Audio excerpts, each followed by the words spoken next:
can do this! I'll keep an eye on you. Let's go gather some samples.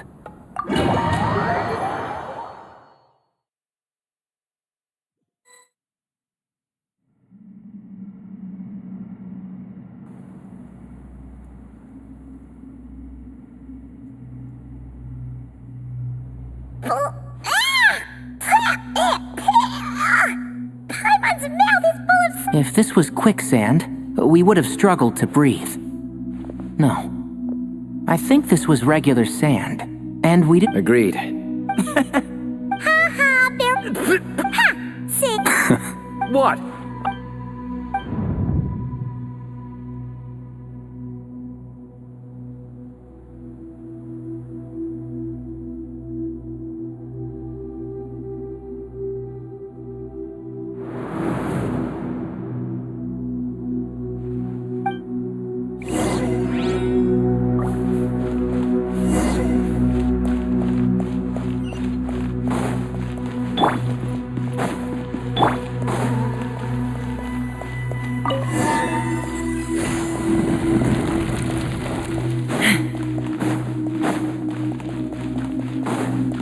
Whoa! There are monsters here? You didn't say anything about that. Probably means he didn't run into any. We're just unlucky. Not the best sign of what's to come. He'll be fine. Let's just use up all our bad luck and we'll be golden.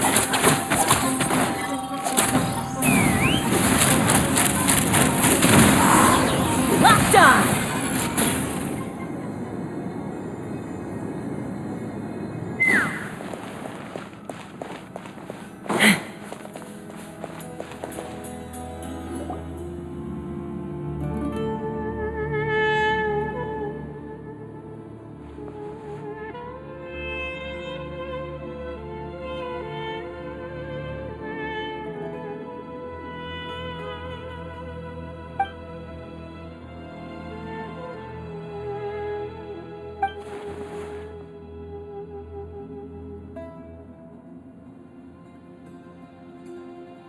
Well, that goes without saying.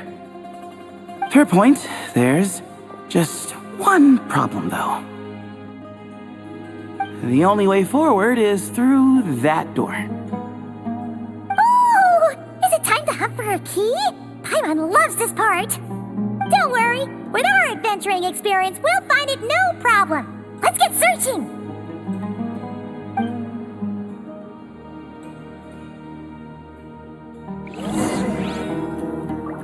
Marak, wait!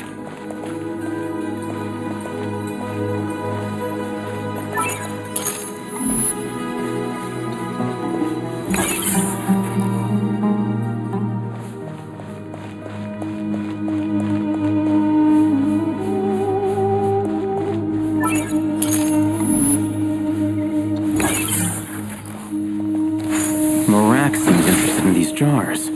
Go smash them. Ah, well, we would hate for you to have to lift a finger, Your Highness.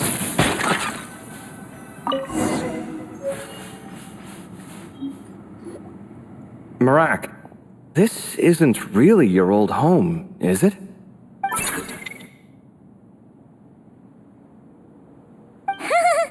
No idea what that means, but Marak does sound pretty happy. So, mechanical life forms do have the capacity to miss home. A novel discovery. Well, with Marak leading the way, we should be safe, right?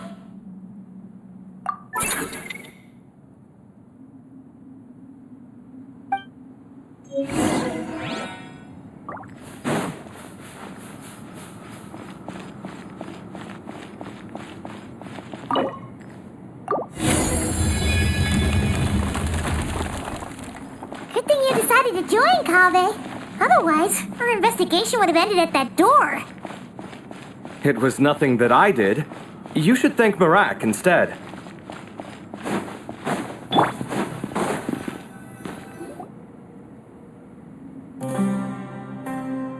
Hold on. At this rate, Paimon's gonna lose her title as best guide to a mechanical suitcase. Aw, Aw, thanks. Hey, wait. What do you mean, useless? Well, no weird mental symptoms so far. I'll take that as a win. That said...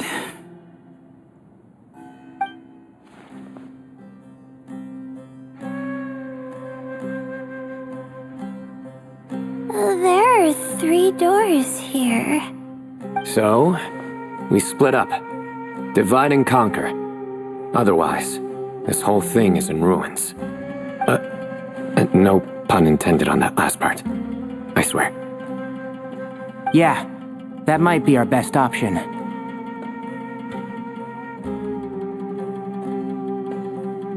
Good idea. And the minute things go south, we go back the way we came. Ooh, this is getting exciting! So, who's teaming up with who? Paimon calls dibs on the Traveler!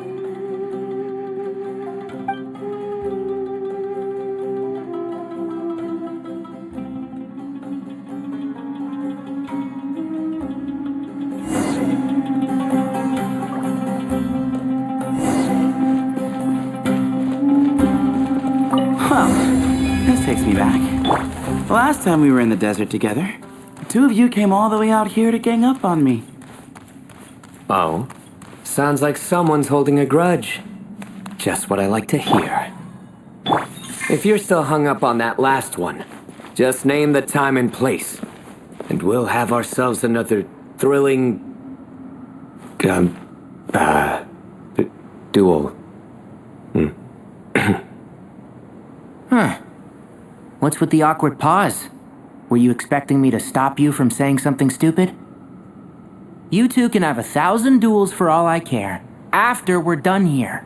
For now, focus on the task at hand.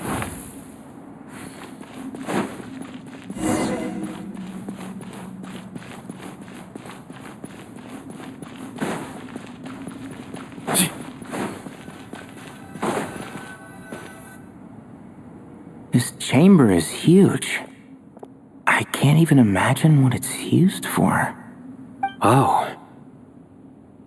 What's wrong? I seem to have stepped on some kind of stone slab. Huh. There's a pattern on this, but it's hard to make out with all the dust. Huh? Look! The shape seems to match the markings on the ground over there. Let's slot it in and see.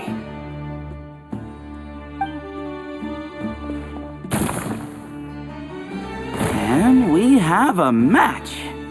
Looks like we need to find the other 3 broken slabs. Let's search the area, but be careful where you step.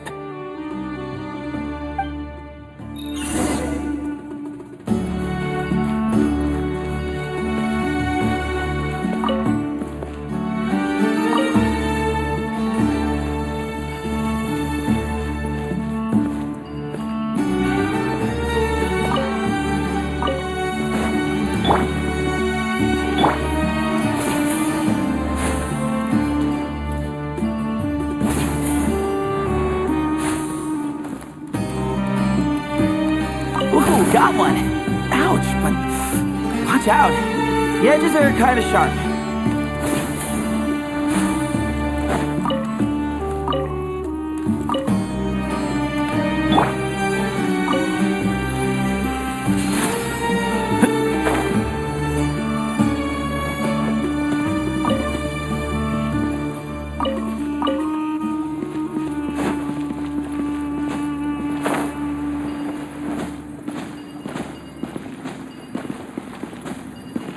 Keep up.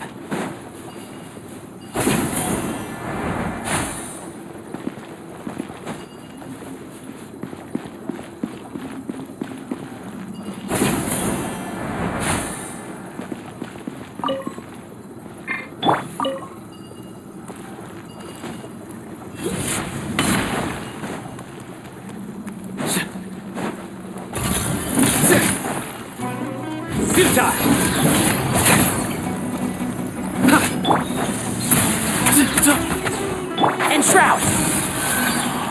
Yeah. Rah. Yeah.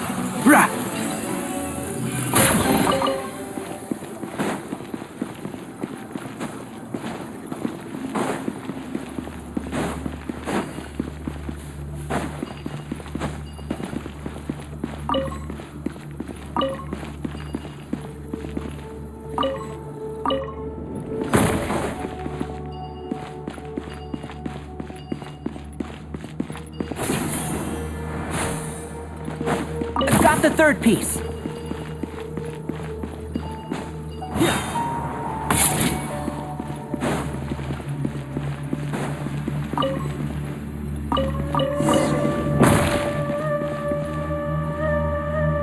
We just need one more. Huh. Look, a cat. Could it be the same one Jer mentioned? I don't think we need to worry about startling him. He doesn't seem afraid of people. Yeah. If anything, it seems like he wants us to follow.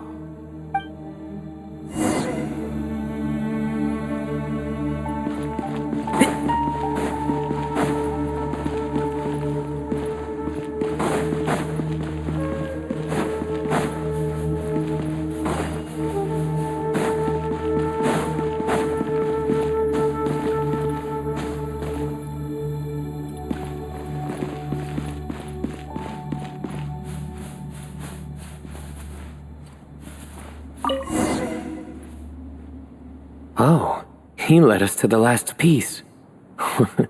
Who's a good kitty? I never thought I'd hear you say something like that.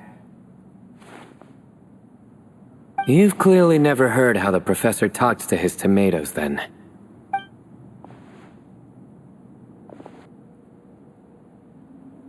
Alright, well, that's that. Now, we need to figure out how to get rid of all this dust. Behold, the great Vayu Viastra. Be honest. You've been waiting to say that for how long now? Just activate the mechanism.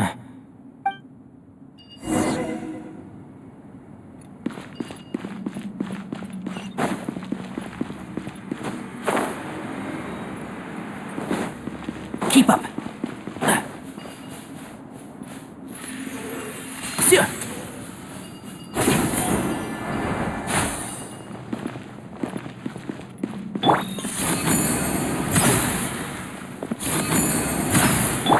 One with the force.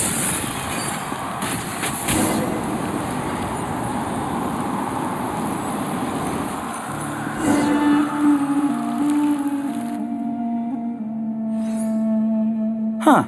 It worked. It's a picture of... 3 Hermanubises? That can't be right. The ears aren't vertical. Oh, true. And the lugs fall short. My hat is much better looking.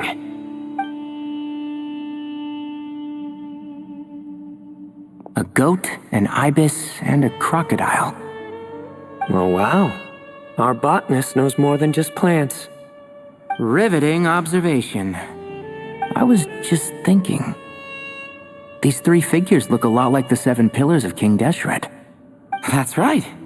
These are our colleagues. Our what now? You sure about that? Just kidding. But what I meant by that is these were Hermanubis' colleagues back then.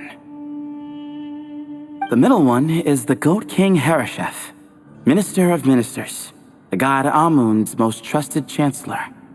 Records say he was the deputy king of the Desert Sands, chief among the 7 pillars. Someone even more impressive than Hermanubis? I wonder if that ever got his goat. Sorry, couldn't resist.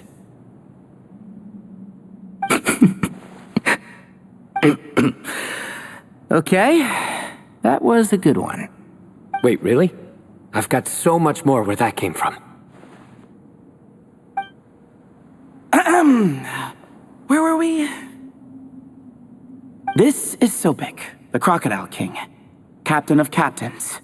As the name suggests, he was a valiant commander and had dominion over all weapons of war. And finally, this is the Ibis King Thoth, scribe of scribes. Your memory's pretty impressive. I bet you're almost as good as me at memorizing cards. A scribe. Did he manage archives then? Like Al-Haytham? Wait, that's all Al-Haytham does? I never knew being an academia scribe was such a cushy job. Well, that's how his friend put it, anyway. But it does seem like he has a lot of free time. Well, I don't know much about the academia, but I'm sure the Ibis King had more responsibilities than that.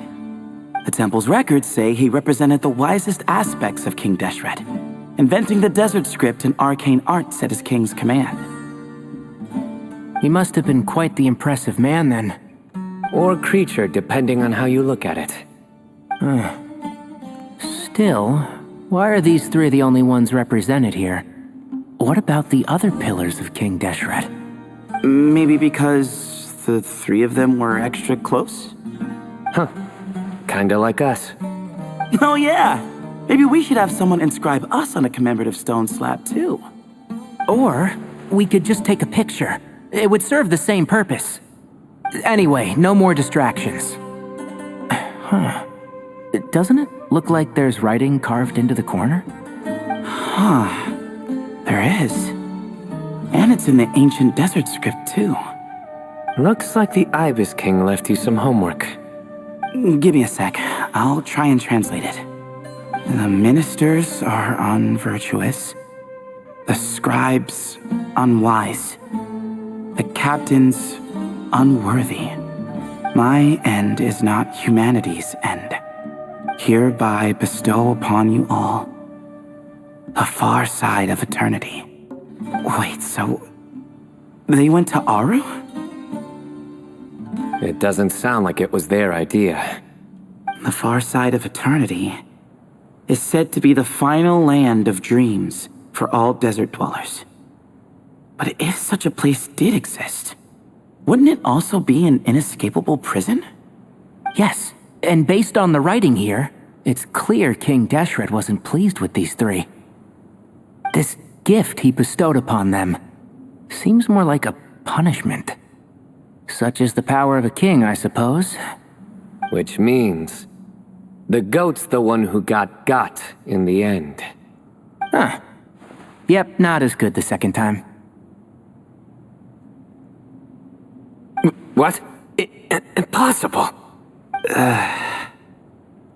Well, looks like that's all we can learn here. Should we keep going? Yes, no time to waste.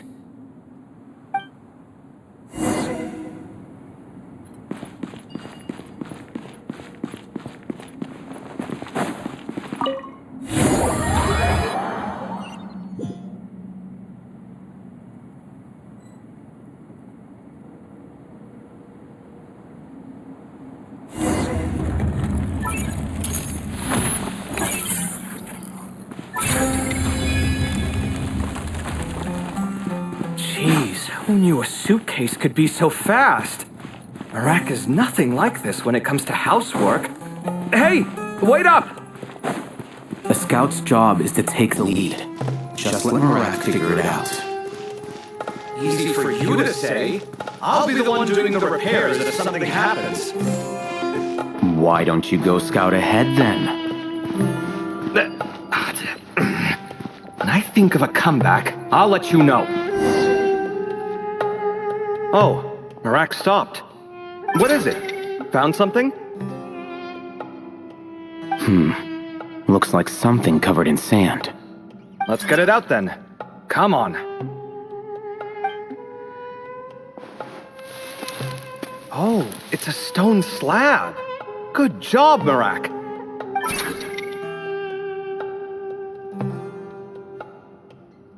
Let's take a look. Huh. Looks like this part of the picture goes over there?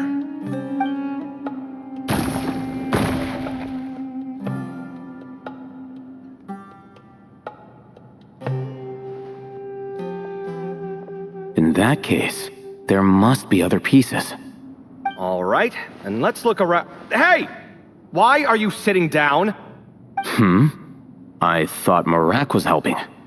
Oh, so you do know what that word means. Great. Are we supposed to just sit back while Marak does all the work? No, I doubt you could do that. Exactly. But I can.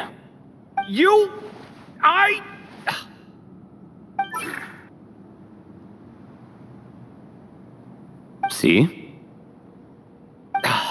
It's all coming back to me. How insufferable it is to work with this no-good, do-nothing... We could be more efficient, I agree. I'll work on this piece. You take care of the rest.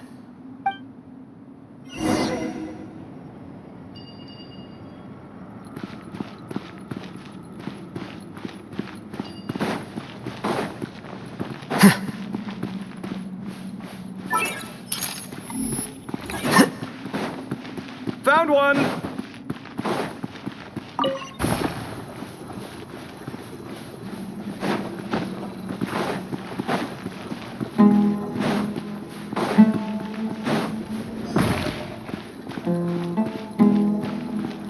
Good teamwork!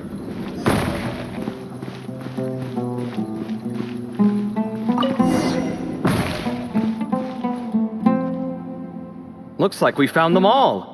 The pieces fit together like a glove. But we can't see what's on them.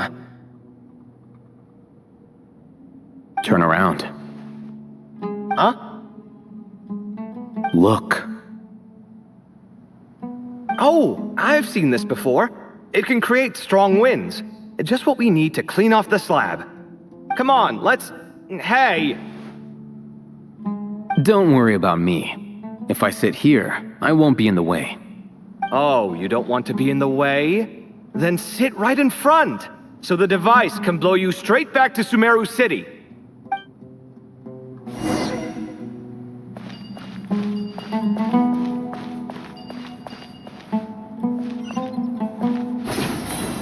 Hyah! Scanning. Take.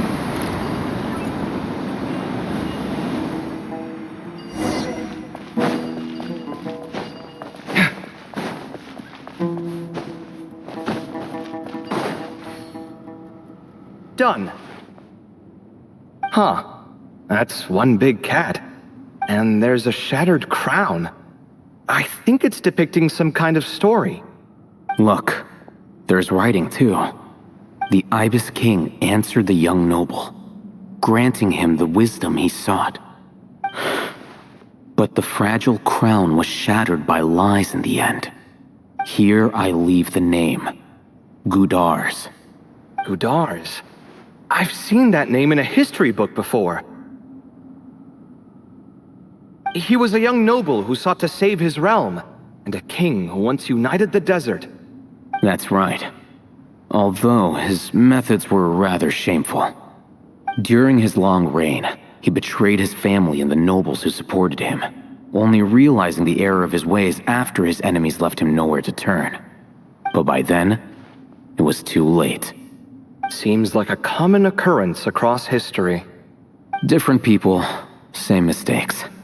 It's an inevitable pattern, destined to repeat itself.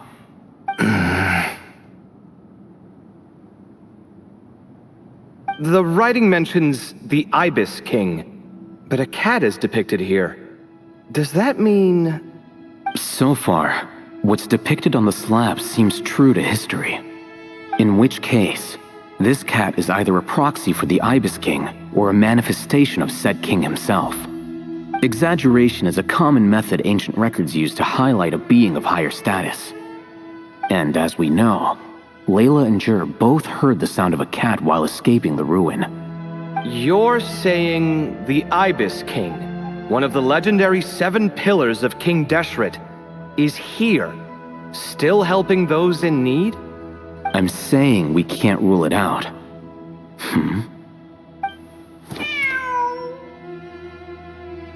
Wait, there it is! A cat!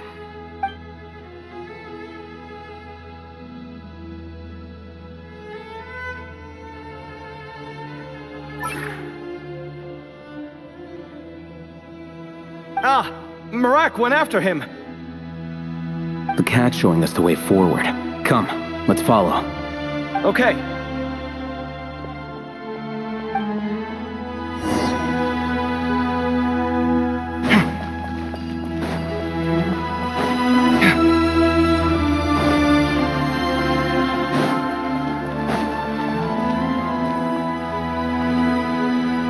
Sight clear.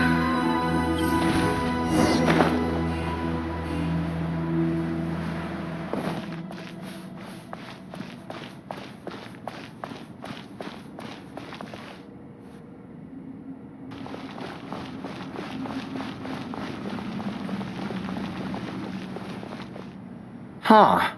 The cat's gone. Yes, but look where he led us. Oh.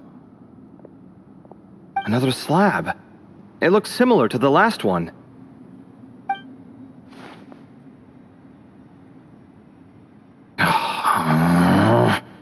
Oh, by all means, take your sweet time. Wouldn't want you to overexert yourself.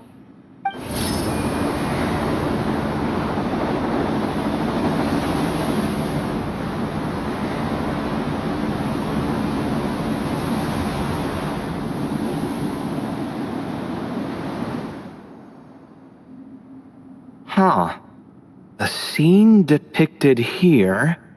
Seems to be a different tale. The Ibis King answered the gin-blooded dancing girl, granting her the wisdom she sought. But enemies plotted to kill her close kin. Snake venom was her self-chosen end. Here I leave the name. Makaira. The Temptress of Woe? You've heard of her? Of course. I don't just sit around doodling all day. She's mentioned in tons of papers about the desert. As I recall, she was given as a gift to the tyrant king of Gurabad, and later seized the opportunity to kill him. After getting her vengeance, she reigned as queen for many years, until her enemies attempted a coup, and she took her own life. That's more or less the version I've read as well. It seems this queen also had dealings with the Ibis King. Yeah, I'm starting to find this whole granting wisdom business a bit concerning. I mean, considering how Gudar's and Makaira ended up, it might not have been a good thing. But, at the same time, if the cat guiding us is linked to the Ibis King, then he doesn't seem like a villain either. People are complicated, and the same is true of the servants of the gods, no matter their wisdom or power. Let's reserve judgment for now and keep moving.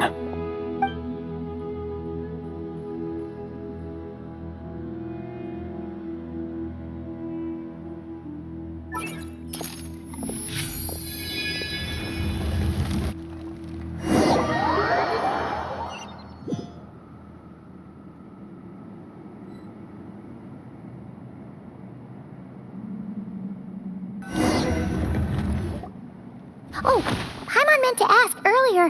Have your memories come back, Layla? No, sorry. To be honest, nothing about this experience feels familiar. Besides, my focus is the stars, so I don't spend a lot of time exploring ancient ruins. Guess that makes us the senior researchers in this scenario. Stick close, alright, Layla? Okay.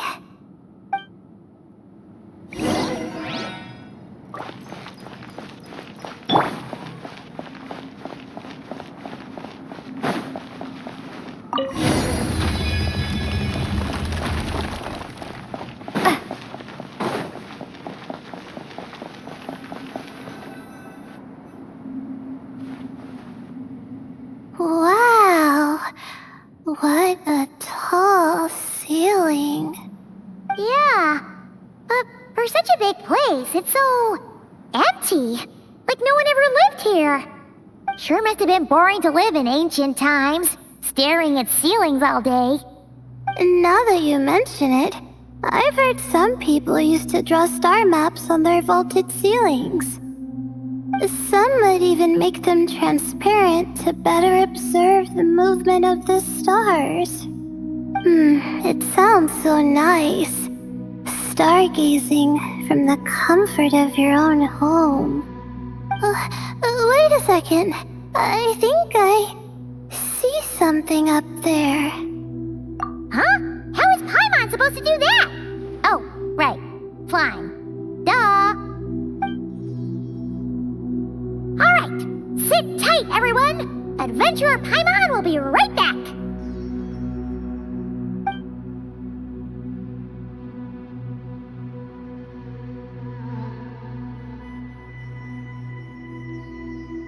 Okay. So, there's nothing super special up there. Just a couple of shelves, tables, jars, and scrolls. And a whole bunch of dust, dirt, and sand. You really want to search through all that stuff? Well, when you put it that way... Come on then, let's see what we've got. Paimon's hoping for something super valuable. Thanks. I'll stick close. Spring forth!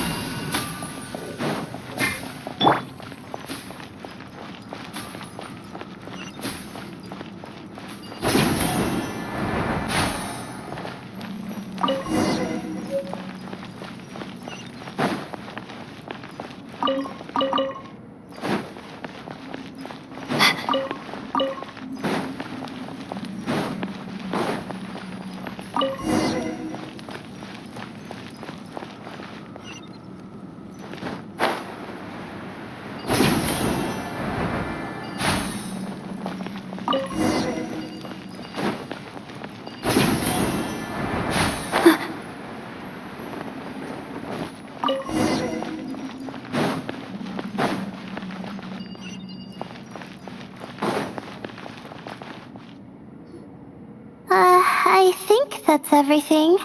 Most of the documents are in the ancient desert script, except these ones. These seem old as well, but the handwriting makes them stand out.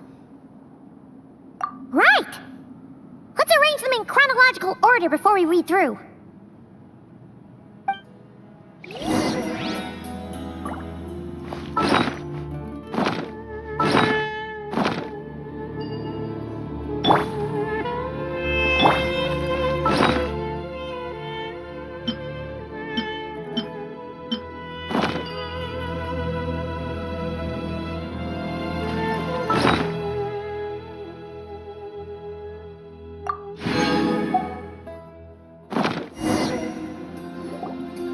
Okay, now let's take a look.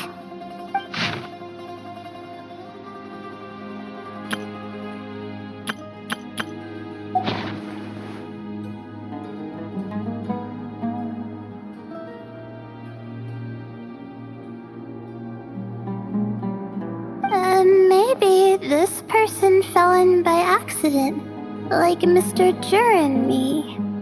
Yeah, maybe. But they don't sound super worried about their situation. So, either this person's an ace adventurer, like the Traveler, or some kind of super optimist. An optimist, huh? Oh, I wish I could be that sort of person. That's right! You're detailed and passionate. Great qualities for an adventuring buddy. This optimist seems super obsessed with exploring every corner of this place. That could have gotten them in big trouble for all we know. Well, I appreciate the compliment. It's almost magical how words like that can make you feel like you can do anything. I only wish that magic could last a little longer. Until I figure out my new study topic, at least.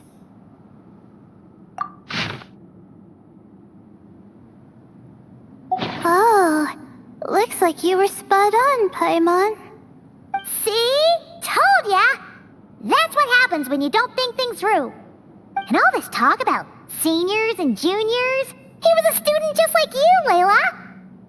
Whew, he sure talks a big talk for a student, though. You'd think he was some kind of old scholar instead. Huh. What is it? Did Paimon say something wrong? No, not at all. I was just thinking, and this might sound rude, but the way this person speaks is just so... you noticed too.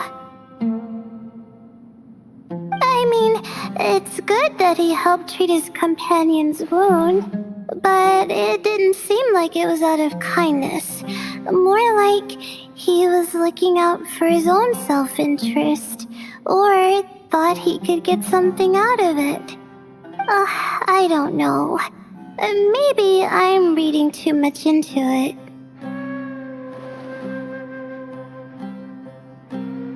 Yeah. If you're both in this dangerous situation together, wouldn't you mention them at least once? If it were Paimon, she would write down the name of every single person she was with. No one would be able to get away. Actually, I find Paimon's approach quite sensible. It makes sense from a safety perspective, too. That way, if anyone came to the rescue, the notes would be able to tell them everything they needed to know. Whoa! That's genius level thinking. Well, I learned that from Madame Farzan, actually. I'm not speaking from personal experience or anything. Oh, no! I'm just a student. It's fine. You taught us something, so you're our teacher. Simple as that. Anyway, from the looks of things, the student who left these notes behind was pretty weird. Let's keep reading.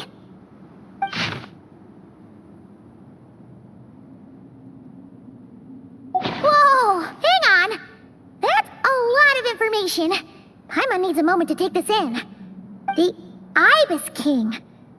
So, did this person actually meet the Ibis King here? Sorry. Who? Jeez, not again! Stop teasing her, Traveler! You know she was asking about Nefer. Anyway, Nefer's, a friend of ours. And she's mentioned the Ibis King before, but not in much detail.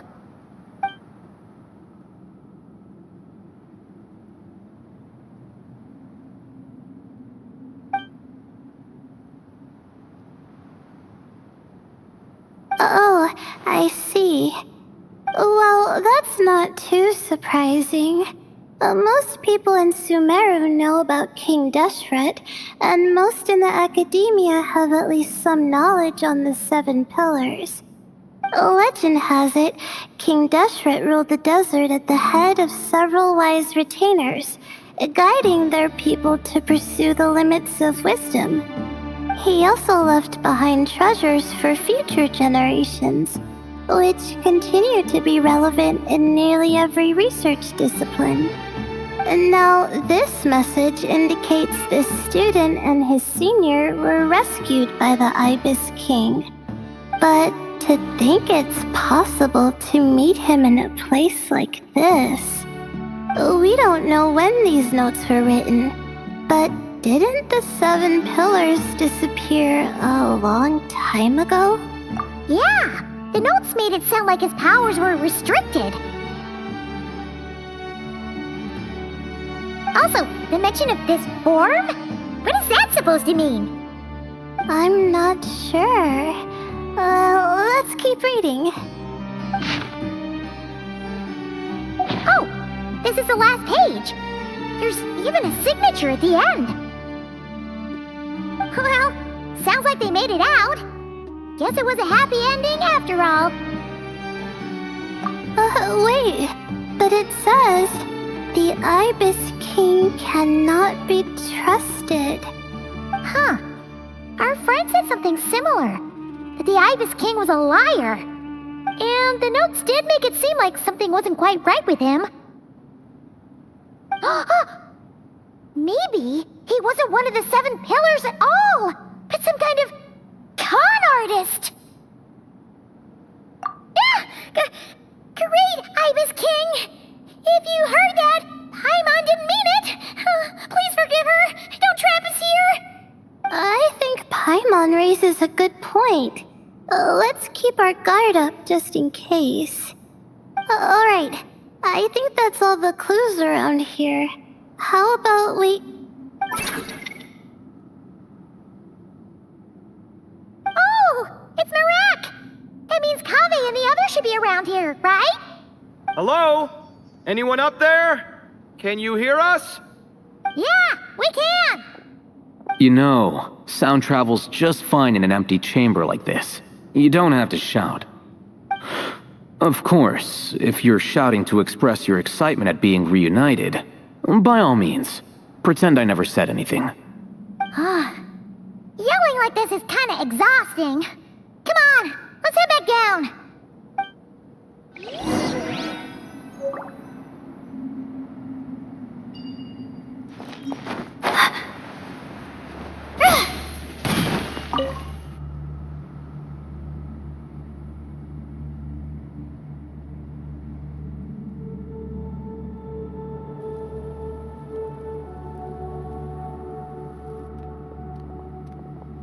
Wow, we all ended up in the same place, huh?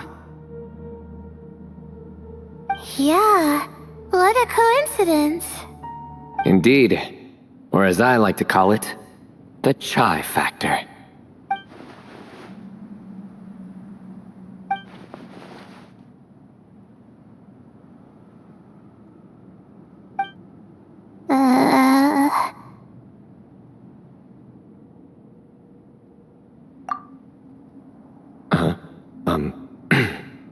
No reply? Just say it. Alright. Because it's spice to sweet brew again. Oh, hey, that's a new version. Oh, wait, what? You've never heard that one?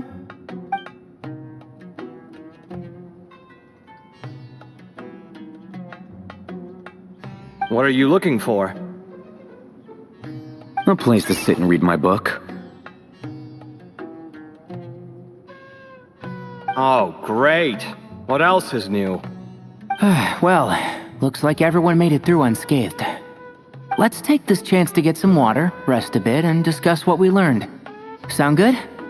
Yeah, let's debrief.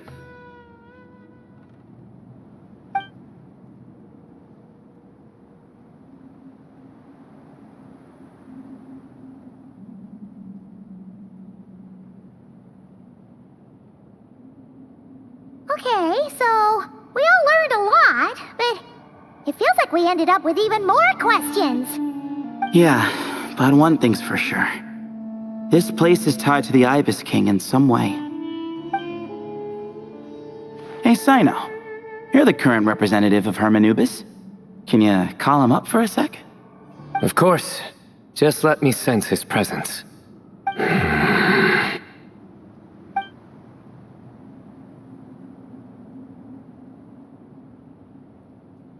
Just kidding.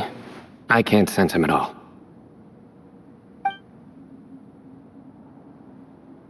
Jeez, Sethos. Did you set him up for that one? What are you, a two-man act? Sorry, Hermanubis isn't like the Ibis King. He can possess me, but I can't talk to him whenever I want. Oh, truly? Does that mean he's gone? I would have liked to reminisce about old times with him. Ah, the cat! It speaks! Of course it speaks. In fact, it is not an it at all. You do me a great offense. My apologies. Esteemed cats, sir?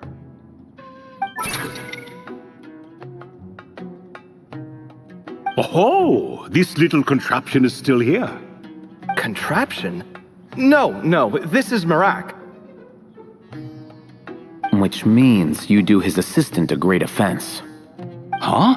Well, I didn't mean... Well, I apologize.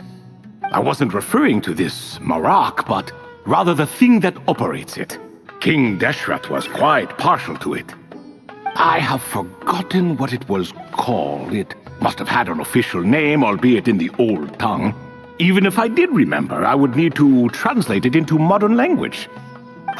It's not important. Marak's a fine name. Even better than the original, if you ask me. Who thought of it? And the remodeling, quite well done indeed. This Marak looks much happier in its current form. Oh, and the components should have model numbers written on them. You can look them up if you're curious. This cat talks. A lot. Quite the one-sided conversation. Is this what the Ibis King was like? He seems quite eloquent. I wonder if he plays cards. Ha! I knew Marak was a great name. Go me. Let's see, what page was I on again? Should have brought a bookmark. That all went over Paimon's head.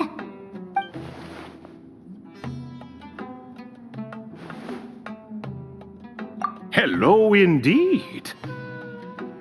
For you to know my name. Yes, I was not mistaken. You are special among your companions. But you are all guests. It is only proper to invite you in. Come then, this way.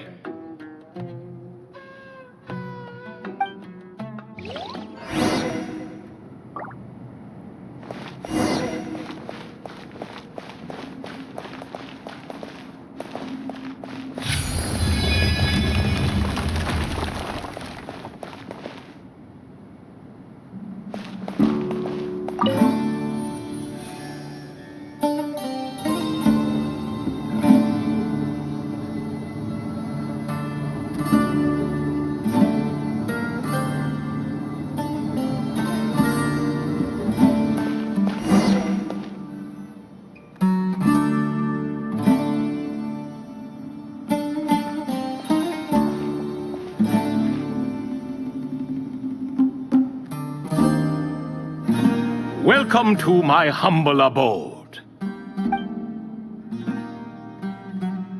Oh, your house sure is spacious, Lord Ibis King. I fear it's not quite what it used to be. In fact, it has long ceased to be my home at all. It belongs to the descendants of the cats I once raised. Such adorable creatures, aren't they? Take the one I'm borrowing here, for instance. A chubby fellow with such lovely fur. Anyway, tradition dictates that a special guest such as yourself be presented with a gift. Alas, it's a first-come, first-served basis, you see. I fear with the passage of time, none are left. What? So the treasure's gone already? Treasure, you say? Not an inaccurate description. Yes, and no. I have the power to grant gifts inaccessible to the masses. The only requirement is answering a question. Not a bad deal, yes? Of course, my questions were given unto me by King Deshret, who in turn received them from the Mistress of Flowers. There are 3 and no more. What causes our rise and fall? What obliterates love and hate? What determines truth and falsehood? The more he talks, the less Paimon understands. I see. That must mean Gudars and Makaira managed to answer 2 of the 3. Another who understands. Oh, so that's the event those 2 slabs are depicting. Ah, priests and their records. A singular obsession, and quite boring, too. After being imprisoned within Aru, I could, on occasion, take the form of a cat to converse with those around me. But I despised speaking to them. No conversational skills whatsoever. Now, humans like you who stumble in here from time to time, you are much more interesting. Hold on, we're getting off topic again. The 3 questions you just mentioned? What are they for, exactly? Ah, that is a story that begins with King Deshret. And we're in for another long one. Nostalgia for the past is common to us all, is it not? And our king, he was such a proud, solemn man in those days. He watched us speak of the present and the future, of the wisdom we possessed or were about to obtain. We were his proud retainers, confident in our belief that, so long as each one of us used our abilities to the fullest, progress was inevitable. Yet, King Deshret's ambition was not destined to be allowed in a closed-off world such as this. So nothing went as planned. In fact, from the beginning, there were signs an outcome of this nature was inevitable. Because although there were 7 pillars, one was forever absent. Al-Ahmar would insist the Dendro Dragon Sovereign was one of us, but the dragon herself rejected that idea. Huh. Like a card you can never seem to draw from your deck. More like a card that was never in the deck to begin with. Alas, that's just who Al-Ahmar was. There was nothing we could do about that. And I always preferred chess to cards. In the end, life grew unbearable for our king. But, of course, those who remain must continue to live on. But subjects like us were less fortunate. After all, the fate of a retainer is decided by the king, including the chance to walk away. So it was then that King Deshret had Kroko, Goti, and I locked up within Aru, where we remain to this day. Krako. Goti? Ah, of course. You're more familiar with their full names. Sobek, the Crocodile King, and Hereshef, the Goat King. And let me tell you, when it comes to chess, Hereshef was a habitual backseat strategist, always spewing nonsense from the sidelines. Well, Sobek was all too quick to take his terrible advice, to the point where I was the one who got accused of cheating. Chess is an exercise in patience, and that man couldn't sit still to save his life. He could never excel at that game. In fact, neither of them were good at chess. Even so, we played together often, and since I was always the winner, we got along quite well. What are you laughing at? Were we not good friends? No one's laughing. Paimon would never. No, not you, it's Goti. He's laughing for no reason again. Can you not hear him? Ah, right, of course you can't. The two of them are inside Aru, as am I, so only I can hear them. What is even going on here? Has he, started to lose it after being trapped for so long? That does happen to prisoners serving life sentences. Speaking of which, how's Azar doing these days? I doubt he's doing much of anything. Just what I wanted to hear. What is the meaning of this? You doubt my words? I have half a mind to not talk at all. Oh, no. They're not questioning you, Lord Ibis King, just discussing other things. Please, continue. In that case, where were we? Getting to the part about the 3 questions. Hopefully. Ah yes, we're almost there. Before I entered Aru, King Deshret said I could be released from my eternal seal if I chose humans who could provide the correct answers to those 3 questions. The first person who caught my eye was Gudar's. I asked him, "What causes our rise and fall?"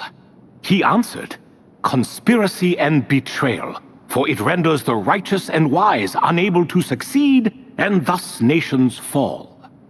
I found his answer quite interesting, so I bestowed upon him the power to deceive. The second human I chose was Makaira. I asked her, "What obliterates love and hate?" She said unto me, "I have nothing left to lose. Vengeance alone can quench both love and hate." I found this to be another fascinating response, so I granted her the power to be loved. But both of them ended up... Now then, young one, riddle me this. Did their answers point to this fate, or was it the power I bestowed upon them that determined their end? I'm just an observer who doesn't understand their circumstances, so I can't answer. A clever reply. I do not wish to comment either. It is all in the past at this point. My only wish was for their answers to be acknowledged by King Deshret's rules, and bring me one step closer to freedom. As for the final person, her fate remains to be seen, so I will not reveal her name.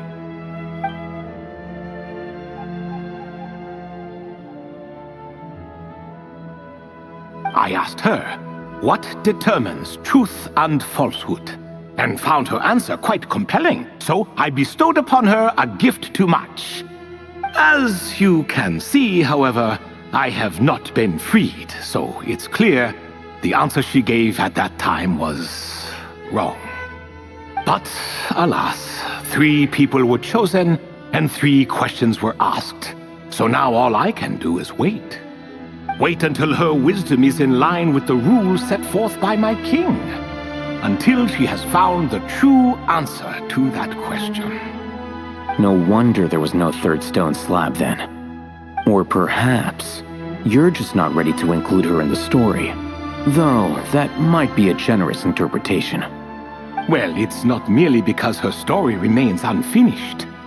As the remaining priests of this place left or passed on, there were none left to record the events that followed. Besides, stone slabs are few and far between in the Great Red Sands. In the sprawling desert, very few things or people even manage to leave a trace. But sometimes I can't help but wonder, if that young man from several centuries ago had been willing to answer my question, would I have left Aru by now? Wait, so there was someone else? Of course, it has been thousands of years after all. All sorts of people have stumbled upon this place, but I only chose the special ones. That young man had such a singular intelligence, though his companion, by contrast, was rather average. The author of those notes we found? The student named Zandik? Ah, yes, I think that was his name. In truth, I was unsure whether I should grant him my third remaining gift. He was, of course, exceedingly clever, but he was also mistrustful and narcissistic in equal measure, and there did not seem to be a line he was unwilling to cross. Too much power could be dangerous in the hands of someone like him, so I found myself rather relieved when he declined my gift. Oh, he turned you down? Did he give a reason? Yes. He said he didn't need it. I still remember the look in his eyes. Nothing stood out per se, and still I could sense contempt and disdain radiating from his gaze. I could not give an exact reason, but on instinct I just knew it would not end well to get close to a man like that. So, I tricked him. Stick close to your companion, I said. Only the descendants of Tulatula can come and go as they please. Leave him behind, and there is no escape for you. So, does that mean his companion wasn't a descendant of Tulatula? Oh no, that part was true. The lie was in the other half. Anyone can enter or exit this place. There are no restrictions. I saw that his companion was exhausted and was concerned Zandik might leave him behind, or worse, that some other accident might befall him. So I made up an excuse to prevent Zandik from going a step too far. Oh, and speaking of, Sandik's companion had the same blue hair and pointed ears as you. Wait, does that mean Layla's also a descendant of Tulatula? Indeed. When Hermanubis founded that city, he took in many who had nowhere else to go. Today their progeny are scattered to the 4 winds, and indeed are far more numerous than I could have imagined. So the person you protected could have been my ancestor. Yes. You're very welcome for that. Could I ask another question, Lord Ibis King? Of course. I have nothing but time, I'm afraid. Did you also save me and a man named Jur? I did. You two were quite unlucky bumping into a device King Deshret once used to measure human brain power. That contact caused more knowledge than you could handle to flood into your minds. So I replaced that knowledge with simpler, repetitive information. Of course, the side effect being the same thought repeating over and over again in your mind, but that should resolve itself in time. How many moons are there in the sky? Yes, that was the phrase I used in your head. I forgot the other one, though. I believe it had something to do with food. Both were spur-of-the-moment decisions, so no need to dwell on the meaning too much. Oh, I see. Thank you, Lord Ibis King. As I said, young one, you are most welcome. If you're inclined to return the favor, perhaps you could turn off that device so no one else can trigger it? There's only so much a cat's paw can do, so I'm afraid this is something I must leave to you. Or Marak, I suppose. Oh, splendid! Another one bites the dust. Such is the fate of things here. Day by day, little by little, the remnants of ages past fade into obscurity. For that reason, the gifts of bygone eras, be they tied to your blood or technological in nature, are not to be revered. They are tools, nothing more. Disrespectful? I simply make the most of what I have. Besides, our king has been gone all these years. What good does it do to revere him now?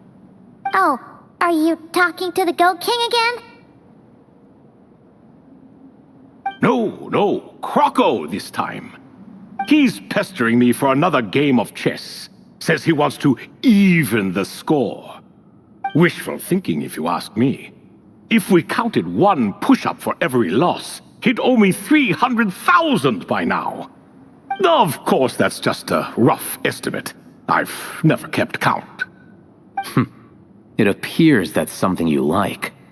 Being someone unable to be defeated. I suppose so. All right then. Time for me to extend my winning streak, and for you all to head home.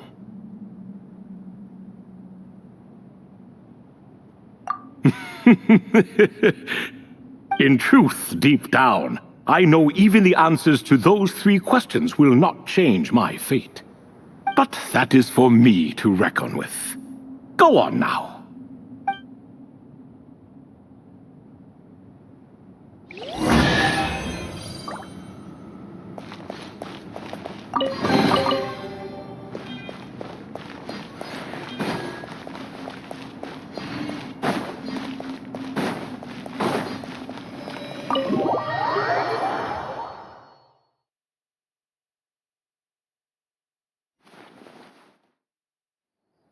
Excuse me, do you even know what time it is?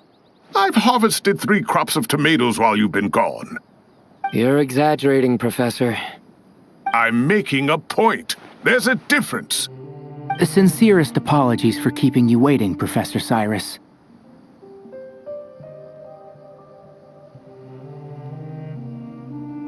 See, that's what I call manners. Now, are any of you hurt?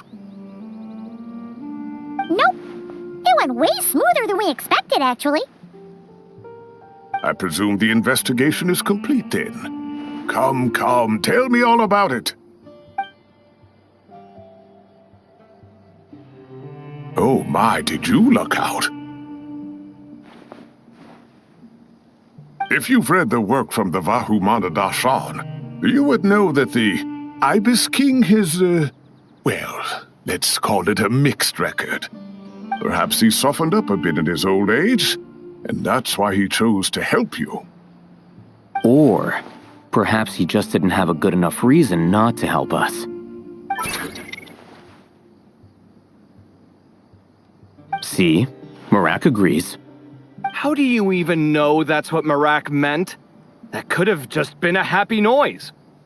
In any case, there's a lot to be happy about. We figured out what happened to Layla and Jur, and there were some unexpected takeaways too. Yeah, I never expected to learn about my ancestry. I've always thought of myself as just just an ordinary student. I never would have even considered something like that could be true. Come to think of it, our ancestors might even have been friends at some point. Huh? You're right. Maybe I should take a trip back home to see if I can find any records about that. Oh, I was just throwing that out there. I wouldn't want you to go to the trouble. It's fine. My advisor gave me a break, and I still have a few days left, so... Oh, wait. My study topic. I haven't made any progress at all. No. I need to focus on that instead. Right. Couldn't you help her, Professor? Huh? No, I could never. Me, you say? I'm from the Spatamar Darshan, and I don't think that Nephis or Zahahadi researched the stars. All I have to offer are my homegrown tomatoes. Although I suppose it's not impossible. I can ask a few old friends to recommend some interesting topics. You really don't have to. It sounds like a lot of work. Hardly. A few passing questions while we water the plants? It's no trouble at all. Thank you so much. Of course. Now it's getting late, and you all must be tired. Let's wrap things up here. Some say desert nights are the sun taking mercy on us after the heat of the day. So, let's leave while she still feels merciful.